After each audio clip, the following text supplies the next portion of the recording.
Salut à tous, on se retrouve dans cette nouvelle vidéo pour une présentation, une review, un unboxing en fait du shifter séquentiel de la marque iPole, un shifter discret qui nous vient de Chine puisque voilà la marque iPole est chinoise, un shifter qui m'a un peu interpellé par rapport à sa ressemblance avec le shifter PSL de chez ProSim que j'avais reviewé il y a quelques temps sur le Simraz blog.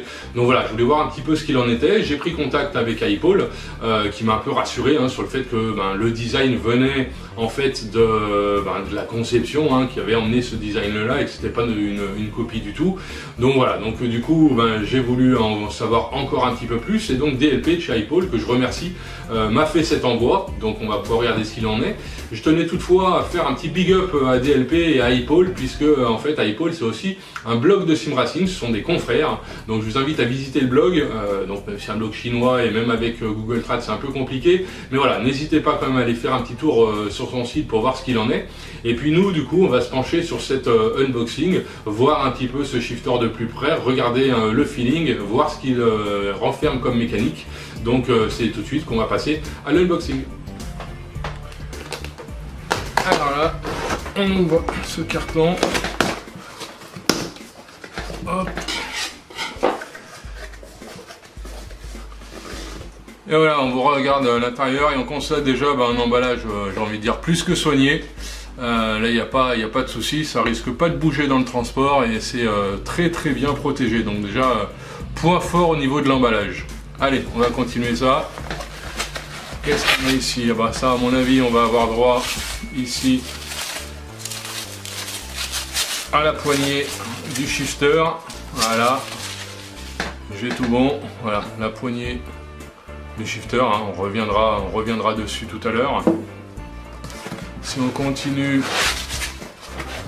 on enlève les protections. Là par exemple on retrouve un sachet avec à l'intérieur des clés Allen. On a des petites vis pointeaux. Et puis on a notamment des espèces de doigts en plastique, mais qui vont du coup à mon avis, on va regarder, mais à mon avis servir à fixer la poignée du shifter. Et donc dessous on a forcément le shifter qu'on va du coup sortir.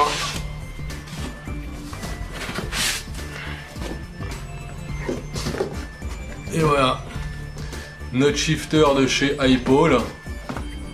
Alors on peut voir un peu les côtés. Regardez, là on voit bien à l'intérieur l'électronique, le mécanisme. Mais on va revenir dessus. Donc voilà pour ce petit unboxing. Alors pour commencer, on va venir assembler en fait la poignée sur le shifter. Alors on a pour ça les petits doigts qui vont permettre de le fixer sur la tige filetée.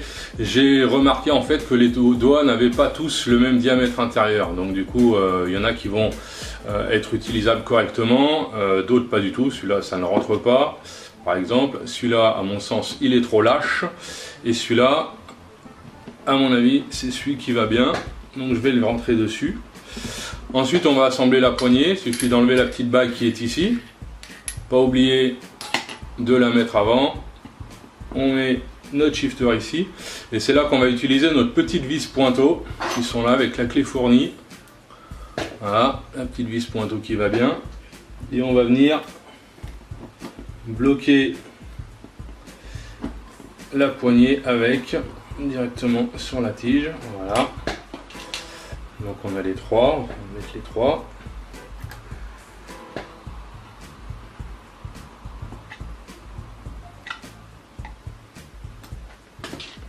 Et on va finir avec le dernier que je ne sais pas où il est. Il est là.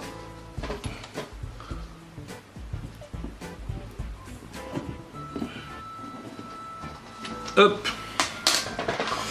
Voilà, donc à mon avis là, on est bien fixé, ça ne bougera pas, ça ne tourne pas, c'est fixé solidement. Notre shifter est donc prêt à l'emploi. Et voilà, maintenant que le shifter est monté, on va pouvoir le passer un petit peu plus en revue. Alors tout d'abord sur les côtés, on a plein de vis qui vont servir du coup à fixer les différents éléments à l'intérieur, la partie électronique par exemple, et puis toute la mécanique, avec notamment ici une grosse vis qui du coup va servir au réglage. Donc on reviendra dessus tout à l'heure. Devant, on a le shifter séquentiel et puis la marque iPole qui est inscrite, pareil de ce côté-là, avec la grosse vis de réglage.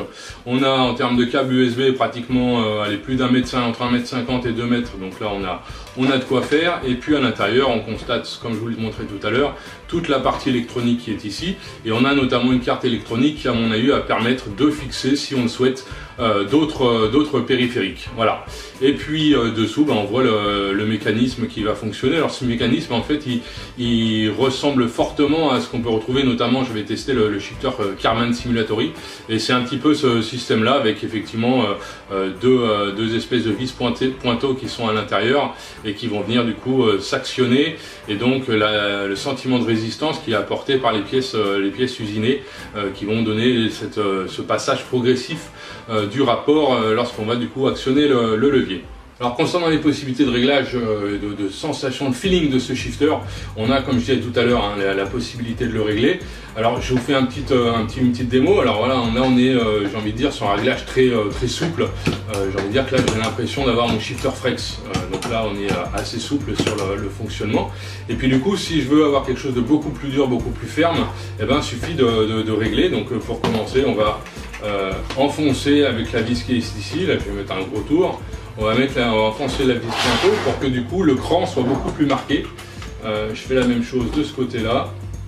Là on va se rendre compte tout de suite que là on change de catégorie de shifter. Voilà, parce que là du coup j'ai quelque chose de beaucoup plus dur. Il n'y a même pas, donc il n'est pas fixé. Voilà, quelque chose de dur, vous voyez, je suis en train de faire les grimaces. Voilà, là je suis vraiment réglé très dur, mais là une fois qu'il sera fixé, au moins du coup on aura vraiment quelque chose qui tient, ce sera beaucoup plus simple. Pour info sur la fixation, pour revenir dessus, ce que j'ai oublié de vous le dire tout à l'heure, on a dessous notamment des petits nuts qui vont permettre du coup de fixer le shifter sur des profils alu. Donc là on va dire voilà, on le fixe dans la gorge qui est ici. Alors voilà, le shifter iPole est installé dans le cockpit. Comme je vous l'ai dit tout à l'heure, il y a en fait des petits nuts qui permettent de le fixer dans les profils alu. Manque de bol, mes profilés, moi, sont trop petits, donc ça ne permet pas de fixer avec les nuts fournis. Ça viendra plus tard avec un nouveau cockpit, je vous en parlerai. Mais globalement, voilà, j'ai trouvé un système qui permet de l'accrocher. Alors, petite subtilité, on a vu à l'arrière, il n'y a pas de capot, ce qui permet d'accéder facilement à la vis de serrage. Par contre, sur le devant, la vis qui est en dessous, on n'a pas accès directement. Il suffit en fait de dévisser le petit panneau avant et puis de l'enlever, et on a du coup accès à la vis ici, tout simplement. Donc voilà, je le remets en place, je vais remettre les 4 vis et puis on va pouvoir partir pour l'essai. Et on part donc sur e-Racing en 488 GTE sur Imola. Allez, on y va.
Voilà, il est temps de passer à la conclusion de cette review, de ce shifter séquentiel de la marque iPole. Vous avez pu le voir, hein, c'est un shifter globalement qui fait bien le boulot, un shifter simple et efficace en conception, mais avec un feeling plutôt intéressant. On a pu le voir tout au long de la review. Globalement, dans les points positifs, on notera au niveau du feeling notamment cette possibilité de réglage, hein. On a pu voir avec les deux vis de chaque côté qui vont permettre du coup d'avoir un cran plus ou moins marqué, voire très marqué, on a pu le voir tout à l'heure.